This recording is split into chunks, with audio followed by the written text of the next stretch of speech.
चलिए सीधे मुद्दे पर आते हैं। देखिए, जिंदगी में ना मुख्य रूप से दो ही तरह के दर्द होते हैं।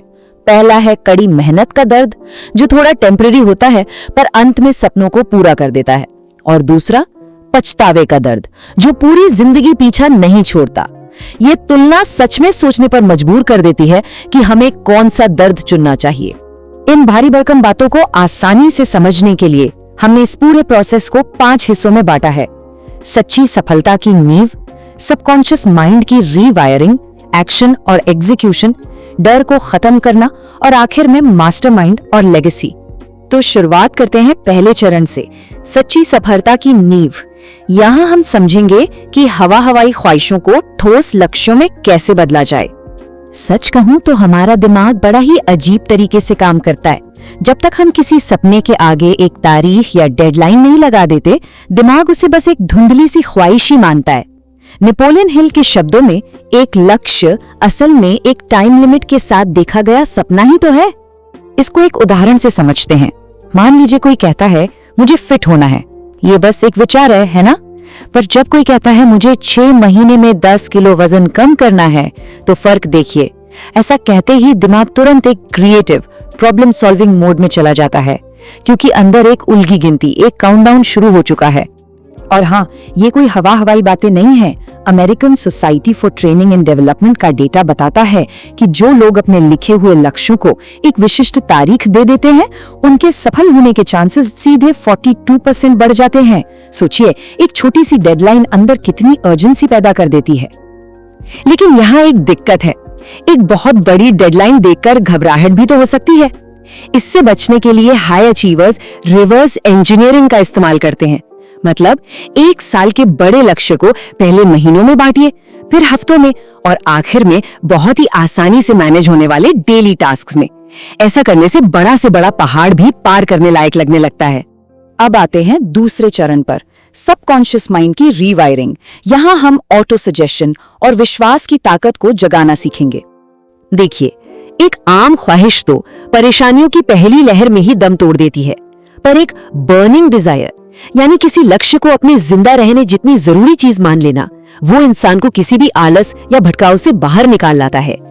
अपने लक्ष्य को किसी बहुत गहरे पर्सनल कारण से जोड़ना और हर रोज उसे पूरी तरह से महसूस करना इंसान को आगे बढ़ने पर मजबूर कर देता है। अगर हम इतिहास के दिग्गजों को देखें तो उन्होंने इन कॉन्सेप्ट्स को सच में जिया है। थॉमस एडिसन की बर्निंग डिजायर को ही ले लीजिए। 10,000 बार फेल होने पर भी वो रुके नहीं। मोहम्मद अली का खुद को बार बार चैंपियन बोलना या जिम कैरी का खुद को 5 साल पहले ही $10 मिलियन का चेक लिख देना, ये सब साबित करता है कि हमारा सबकॉन्शियस माइंड लगातार दोहराए गए विचारों को कितनी गहराई से सोख लेता है। पर बात यहाँ खत्म नहीं होती है। एक रीवायर हो चुके दिमाग को प्रैक्टिकल मूवमेंट की जरूरत होती है। तो ये है तीसरा चरण, एक्शन और एग्जीक्यूशन इंजन, यानी अपने ज्ञान को रफ्तार में बदलना। सिर्फ किताबें इकट्ठी करने या लंबे लंबे सेमिनार देखने का कोई फायदा नहीं है जब तक उस ज्ञान को एक्चुअल डेली स्टेप्स में ना बदला जाए। ज्ञान तब तक सिर्फ एक पोटेंशियल पावर है जब तक उसे किसी निश्चित लक्ष्य की तरफ डायरेक्ट ना किया जाए।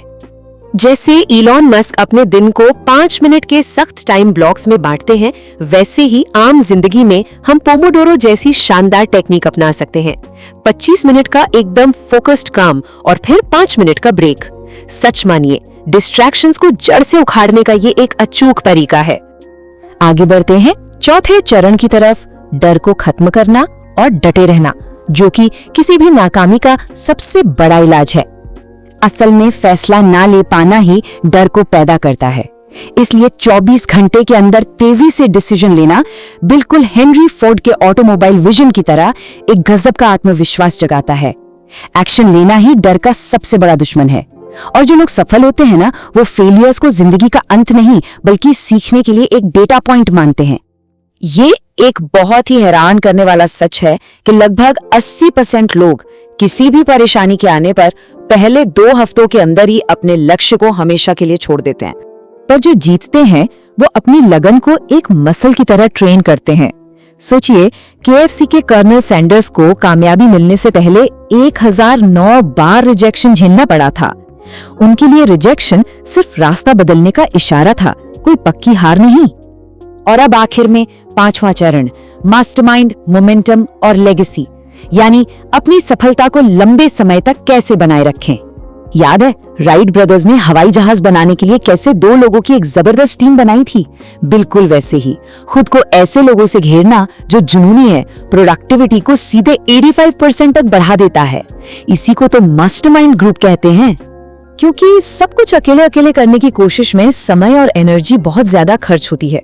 अकेले काम करने पर आइडियाज लिमिटेड रह जाते हैं और मेंटल बर्नआउट का खतरा भी बहुत ज्यादा होता है।